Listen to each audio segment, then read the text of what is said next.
हरे कृष्णा, राधे राधे दोस्तों। जय शिव शंकर, हर हर महादेव की जय।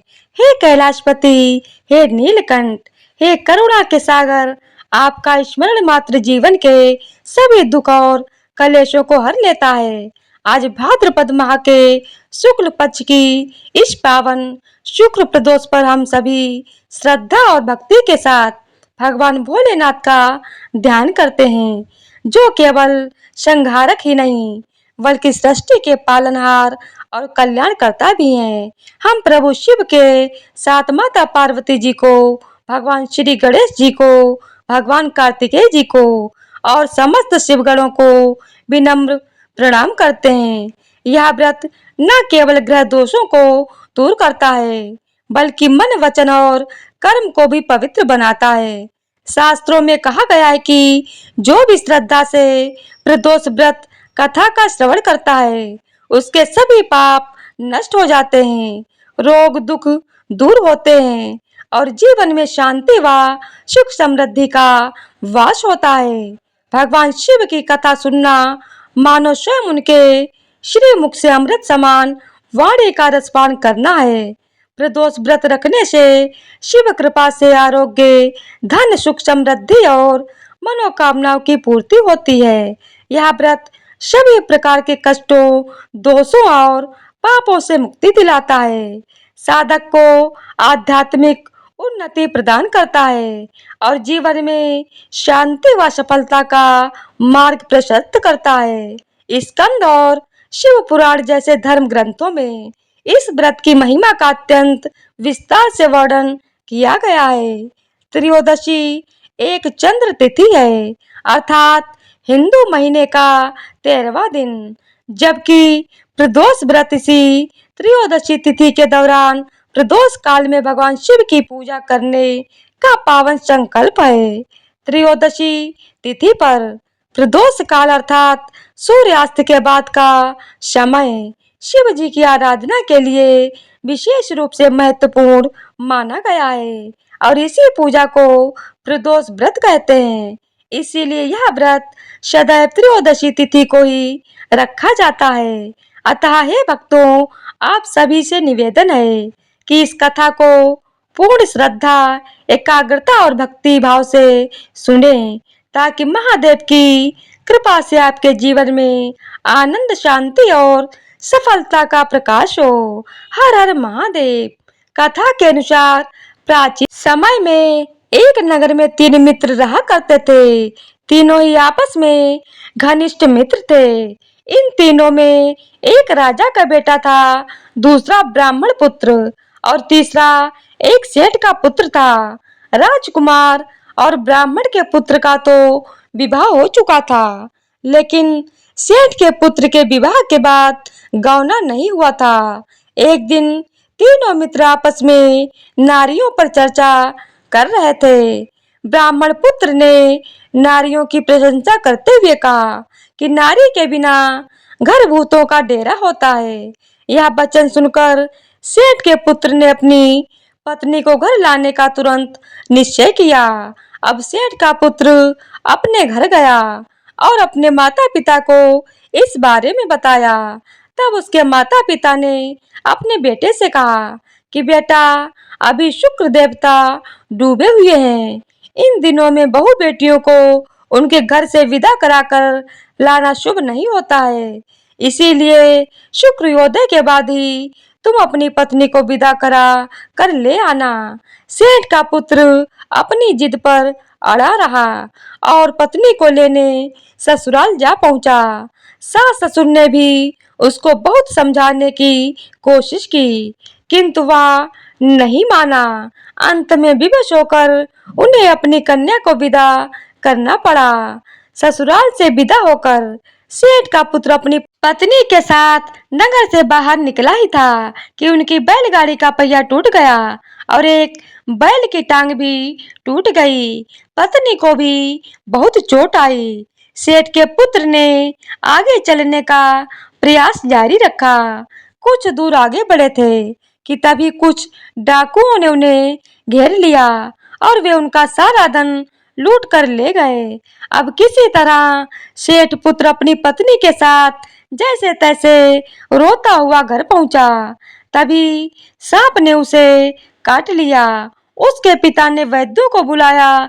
तब उन्होंने कहा कि आपका पुत्र 3 दिन में प्राण त्याग देगा। उसी समय इस घटना का पता ब्राह्मण पुत्र को भी लगा। तब उसने सेठ के घर आकर कहा कि आप अपनी बहू को अपने पुत्र सहित उसके मायके भेज दो। यह सारी बाधाएं इस कारण से आई हैं कि आपका पुत्र शुक्रास्त में पत्नी को विदा करके ले आया है। यदि यह अपने ससुराल पहुंच जाएगा तो बच जाएगा। सेठ को ब्राह्मण पुत्र की बात समझ में आ गई। उसने अपने पुत्र और पुत्र वधू को वापस लौटा दिया।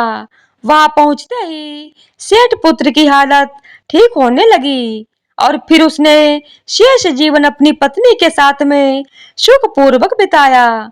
इसीलिए पति की लंबी उम्र, दाम्पत्य जीवन सुखी बनाने के लिए और सभी मनोकामनाओं की पूर्ति के लिए शुक्र प्रदोष व्रत के दिन यह कथा अवश्य पढ़नी या सुननी चाहिए। यह थी शुक्र प्रदोष व्रत कथा। हे भोलेनाथ, अगर हम में से व्रत के पालन में, कथा श्रवण में या किसी भी चरण में अज्ञानवश कोई भूल हुई हो, चाहे वह विचार से, वाणी से या आचरण से हो, तो कृपा हमें क्षमा करें। आप तो अज्ञानियों पर भी कृपा बरसाने वाले हैं। आपकी शरण में आकर ही मनुष्य अपने समस्त दोषों से मुक्त होता है। हम आपको बारंबार प्रणाम करते हैं और प्रार्थना करते हैं कि आपके श्री चरणों की भक्ति सदैव हम सभी के जीवन में बनी रहे। सभी प्रेम से बोलिए, देवों के देव महादेव की जय, माता पार्वती की जय हो। शिव जी का अभिषेक कोई दूध से करता था, कोई आंसुओं से, कोई तपस्या में लीन, तो कोई प्रेम में पूर्ण रूप से डूबा। भगवान शिव ने कभी भेद नहीं किया। अब सुनते हैं उन भक्तों की कथाएं जिनकी सच्ची श्रद्धा ने भगवान शिव को प्रसन्न कर दिया। एक बार देवी पार्वती जी ने भगवान शिव की आज्ञा से एक श्रेष्ठ पुत्र की प्राप्ति हेतु 1 वर्ष तक चलने वाले पुण्यक व्रत का समापन किया। व्रत की समाप्ति पर पुरोहित सनंत कुमार ने देवी पार्वती जी से कहा, सुव्रते, अब मुझे दक्षिणा चाहिए। देवी पार्वती ने मुंह मांगी दक्षिणा देने का वचन दिया। बस फिर क्या था, पुरोहित बने सनंत कुमार ने अस्वाभाविक दक्षिणा की याचना की। देवी, इस व्रत में दक्षिणा स्वरूप आप मुझे अपने पति को दीजिए। यह सुनते ही मानो देवी पार्वती पर तो वज्रपात गिर गया हो। वे व्याकुल होकर विलाप करती हुई मूर्छित हो गईं। देवी को मूर्छित देखकर श्री ब्रह्मा, विष्णु और मुनियों को हंसी आ गई। उन्होंने देवी पार्वती को समझाने के लिए भगवान शिव को भेजा। देवी पार्वती की मूर्छा टूटने पर भगवान शिव ने उन्हें समझाया, देवी देव, कार्य, पितृ कार्य या नित्य नैमित्तिक जो भी कार्य दक्षिणा से रहित होता है, निष्फल हो जाता है। उस कर्म से दाता काल सूत्र नामक नरक में गिरता है। उसके बाद वह दीन होकर शत्रुओं से पीड़ित होता है। ब्राह्मण को संकल्प की हुई दक्षिणा उस समय ना देने से वह बढ़कर कई गुनी हो जाती है। भगवान विष्णु और ब्रह्मा जी ने देवी पार्वती से धर्म की रक्षा के लिए अनुरोध किया। देवताओं ने भी धर्म समझाया और कहा। मुनियों ने भी दक्षिणा देने की प्रेरणा दी, लेकिन फिर भी देवी पार्वती मौन रहीं। तब सनंत कुमार ने कहा, शिवे, या तो आप मुझे दक्षिणा में अपने पति को प्रदान कीजिए या अपने दीर्घकालीन कठोर तप का फल भी त्याग दीजिए। इस महान कर्म की दक्षिणा न मिलने पर मैं इस दुर्लभ कठोर व्रत का फल ही नहीं, अपितु आपके समस्त कर्मों का भी फल प्राप्त कर लूंगा। उद्गन होकर देवी पार्वती जी ने कहा, पति से वंचित हो जाने वाले कर्म से क्या लाभ? दक्षिणा देने और धर्म और पुत्र की प्राप्ति से मेरा क्या हित होगा? पृथ्वी देवी की उपेक्षा कर वृक्ष की पूजा करने से क्या प्राप्त हो सकेगा? साध्वी स्त्रियों के लिए पति पुत्रों के समान होता है। ऐसी स्थिति में यदि व्रत में अपने पति की ही दक्षिणा दे दी जाए तो भला पुत्र से क्या लाभ? यह सत्य है कि पुत्र पति का ही अंश होता है, लेकिन उसका एकमात्र मूल्य तो पति ही होता है। मूलधन के नष्ट हो जाने पर समस्त व्यापार ही विनष्ट हो जाता है। उसी समय आकाश में देवताओं और ऋषियों ने एक रत्न निर्मित रथ देखा जो पार्षदों से घिरा था। उस रथ से श्री नारायण उतरकर देवताओं के सम्मुख उपस्थित हुए। उन श्री नारायण को ब्रह्मा विष्णु और शिव जी ने रत्न सिंहासन पर बैठाकर प्रणाम किया और हाथ जोड़कर गदगद कंठ से स्तुति की। वहां का सारा वृत्तांत जानकर श्री नारायण ने कहा, शिव प्रिया, पार्वती का यह व्रत लोक शिक्षा के लिए है, अपने लिए नहीं, क्योंकि वे तो स्वयं समस्त व्रतों और तपस्याओं का फल प्रदान करने वाली हैं। इनकी माया से ही चराचर जगत मोहित है। फिर उन्होंने देवी पार्वती जी से कहा, शिवे, इस समय आप महादेव जी को दक्षिणा में देकर अपना व्रत पूर्ण कर लीजिए। फिर समुचित मूल्य देकर अपने जीवन धन को वापस ले लेना। गांवों में समस्त देवी देवता विद्यमान होते हैं, इसीलिए तुम ब्राह्मण को गौ मूल्य प्रदान कर अपने पति को लौटा लेना। ऐसा कहकर वे अंतर ध्यान हो गए। तब देवी पार्वती प्रसन्न मन से अपने प्राण सर्वस्व को दक्षिणा में देने के लिए तैयार हो गईं। उन्होंने हवन की पूर्णाहुति की और अपने जीवननाथ शिव जी को दक्षिणा स्वरूप में दे दिया। इसके बाद उन्होंने पुरोहित सनंत कुमार जी से निवेदन किया, विप्रवर, गौ का मूल्य मेरे पति के बराबर है। मैं अब आपको अत्यंत सुंदर 1,00,000 गौएं प्रदान करूंगी। इसके बदले में आप मेरे जीवन सर्वस्व को लौटा दें। प्राणनाथ के मिल जाने पर मैं पुनः ब्राह्मणों को विपुल दक्षिणाएं प्रदान करूंगी। तब सनंत कुमार ने पार्वती जी से कहा, देवी, मैं ब्राह्मण हूँ, 1,00,000 गौएं लेकर मैं भला क्या करूंगा? इस दुर्लभ रत्न के सामने 1,00,000 गौओं की क्या तुलना? मैं इन्हें साथ में लेकर त्रिलोक में भ्रमण करूंगा। उस समय समस्त बालक इन्हें देखकर प्रसन्नता पूर्वक ताली बजा बजा कर अट्ठास करेंगे। कहने के साथ ही सनंत कुमार ने भगवान शिव को अपने पास ही बिठा लिया। सनंत कुमार ने भगवान शिव को वापस नहीं किया।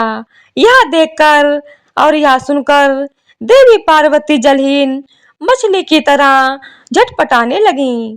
उन्होंने मन ही मन सोचा, कैसा दुर्भाग्य है मेरा कि मुझे ना तो अभिष्ट देव का दर्शन ही हुआ, ना ही व्रत का फल प्राप्त हो सका। अधीन होकर अब वे अपने प्राण त्यागने के लिए तत्पर हो गईं। अचानक उसी समय आकाश में तेज समूह प्रकट हुआ। उस तेज समूह को देखकर देवी पार्वती ने उससे अपने ऊपर दया करने को कहा और उस समय तेज राशि के मध्य विश्व मोहन श्री कृष्ण स्वरूप का दर्शन किया। ऐसे भुवन मोहन अनूप रूप को देखकर भगवती पार्वती उसी के समान पुत्र की कामना करने लगी और उसी क्षण उन्हें वर वह भी प्राप्त हो गया। इसके बाद वह तेज वहीं तिरोहित हो गया। तब देवताओं ने ब्रह्मपुत्र सनंत कुमार को समझाया। सनंत कुमार ने दिगंबर शिव को उनकी प्राणेश्वरी पार्वती जी को वापस लौटा दिया। प्रिय भक्तों, अब हम आपको सुनाने जा रहे हैं नवग्रहों की कथा। ज्योतिष शास्त्र में नवग्रहों को बहुत ही महत्वपूर्ण माना जाता है, क्योंकि इन्हीं ग्रहों की चाल के कारण सभी राशियों के जीवन पर सकारात्मक या नकारात्मक प्रभाव पड़ते हैं। लेकिन कथा सुनाने से पहले आपको नवग्रहों के माता पिता के बारे में भी बताते हैं कि इन सभी नवग्रहों के माता पिता कौन हैं। ज्योतिष विज्ञान में ग्रह और उनकी दशा का विशेष महत्व है। यह सभी नवग्रह किसी न किसी क्षेत्र जैसे शिक्षा, ज्ञान, धन, लाभ, हानि इनका प्रतिनिधित्व करते हैं। सबसे पहले ग्रह की बात करते हैं। सूर्य। सूर्य देव के पिता का नाम कश्यप है और इनकी माता अदिति है। पंच देवताओं में सूर्य देव का विशेष महत्व है। इनकी दो पत्नियां हैं जिनका नाम संध्या और छाया है। शनि देव भगवान सूर्य के पुत्र हैं और यमराज और देवी यमुना भी इनकी संतान है। दूसरे ग्रह है चंद्र ग्रह। चंद्रदेव महर्षि अत्रि के पुत्र हैं और उनकी माता का नाम अनुसुईया है। शास्त्रों के अनुसार चंद्रदेव की 27 पत्नियां हैं जो 27 नक्षत्रों का प्रतिनिधित्व करती हैं। चंद्रदेव बुध ग्रह के पिता हैं। तीसरे ग्रह है मंगल ग्रह। शास्त्रों में बताया गया है कि मंगल देव के पिता भगवान शिव हैं और भूदेवी इनकी माता। मंगल पूरी तरह से ब्रह्मचारी है। मांगलिक दोष का संबंध भी इन्हीं ग्रह से होता है। चौथे ग्रह है बुध ग्रह। बुध देव के पिता चंद्र और देवी तारा। इनकी माता का नाम है बुध। देव को समस्त वेद और शास्त्रों का ज्ञान देवगुरु बृहस्पति से प्राप्त हुआ था और इनकी पत्नी का नाम इला है। चंद्र वंश का प्रारंभ भी इन्हीं से हुआ था। चौथे ग्रह हैं बृहस्पति देव। गुरु बृहस्पति के पिता महर्षि अंगिरस हैं। सुपा इनकी माता का नाम है और इनकी पत्नी का नाम तारा है। महाभारत काल में मुख्य भूमिका निभाने वाले गुरु द्रोणाचार्य इनके पौत्र माने जाते हैं। शास्त्रों में इन्हें देवताओं का गुरु भी बताया गया है। पांचवें ग्रह है शुक्र ग्रह। शुक्र देव के पिता भृगु ऋषि हैं और काव्य माता। इनकी माता का नाम है। इन्हें कठिन तप के कारण भगवान शिव से मृत संजीवनी विद्या प्राप्त हुई थी। इनकी पत्नी का नाम जयंती है जिन्हें देवराज इंद्र की पुत्री के रूप में जाना जाता है। छठे ग्रह है शनि ग्रह। शनि देव भगवान सूर्य के पुत्र हैं और इनकी माता का नाम छाया है। लेकिन शनि का स्वभाव अपने पिता के गुणों से बिल्कुल विपरीत है। शनि देव कर्मों के अनुसार फल प्रदान करते हैं और इनकी पत्नी का नाम धामिनी है। सातवें ग्रह है। सातवें आठवें ग्रह के रूप में राहु और केतु को जाना जाता है जो कि समुद्र मंथन के समय तक अमृत पान करने से पहले तक स्वर भानु था जिसके पिता का नाम विप्रचित्त है और माता का नाम शिखा है। राहु की दो पत्नियां हैं जिनका नाम नागवल्ली और नागड़ी है। इनका वाहन काले अश्व वाला रथ है। वहीं स्वर भानु दैत्य के धड़ से केतु उत्पन्न हुए थे जिनका वाहन चील है। यह तो था सभी नवग्रहों का परिचय। तो आइए भक्तों, अब हम सुनेंगे नवग्रहों की कहानी। एक बार की बात है, किसी गांव में एक भाई बहन रहते थे। बहन का विवाह हो चुका था। एक दिन भाई अपनी बहन से मिलने के लिए उसकी ससुराल जा रहा था। रास्ते में भाई को एक सांप मिला और कहने लगा, मैं तुझे डसूंगा। भाई बोला, हे नाग देवता, मैंने ऐसा कौन सा अपराध किया है जो आप मुझे डसोगे? मैं तो अपने माँ बाप का एक ही पुत्र हूँ, बहन का एक ही भाई हूँ। मेरी पत्नी और मेरे बच्चे घर पर मेरा इंतजार कर रहे हैं।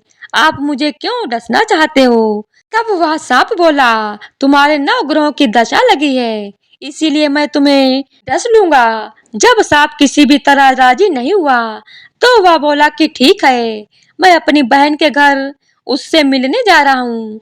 जब मैं वापस आऊंगा तब तुम मुझे डस लेना। सांप बोला, क्या पता तुम वापस आते समय इस रास्ते से आओ या ना आओ, मैं तुम्हें अभी डसूंगा। तब वह लड़का बोला कि ठीक है, तुम ऐसा करो, मेरे इस थैले में बैठ जाओ। जब मैं अपनी बहन से मिलकर वापस आऊंगा तब तुम मुझे डस लेना। सांप ने उसकी बात मान ली और थैले में बैठ गया। लड़के ने ऊपर से बेलपत्र ढक दिए ताकि वह किसी को दिखाई ना दे और फिर अपनी बहन के घर पहुंच गया। उसकी बहन उस समय नवग्रहों की कहानी कह रही थी। उसने भाई को आया हुआ देखकर भाई से कहा कि भाई तुम बैठो, मैं पहले नवग्रहों की कहानी कह लूं, तुम भी बैठो और मेरी कहानी सुनो। बहन ने कहानी कही और भाई ने नवग्रहों की कहानी सुनी। जीवों की जानकर की, हाथी की, घोड़े की, कुत्ते की, बिल्ली की, भाई की, बहन की, घर के धनी की, बेटी जवाई की, देवरानी जेठानी की, सास ससुर की, संग की, सहेली की, सबके ग्रह शांत हो जाएं। घर चले 8 पग, आदमी चले 4 पग, सांप बिच्छू भमरे सब आग में जलें। ऐसे भाई को कहानी सुनाकर बहन खड़ी हो गई और भाई के पास रखे थैले को देखकर भाई से बोली, भाई थैले में क्या लाए हो? इससे पहले कि भाई कुछ कहता उसने वह थैला उठाया और घर के अंदर ले गई।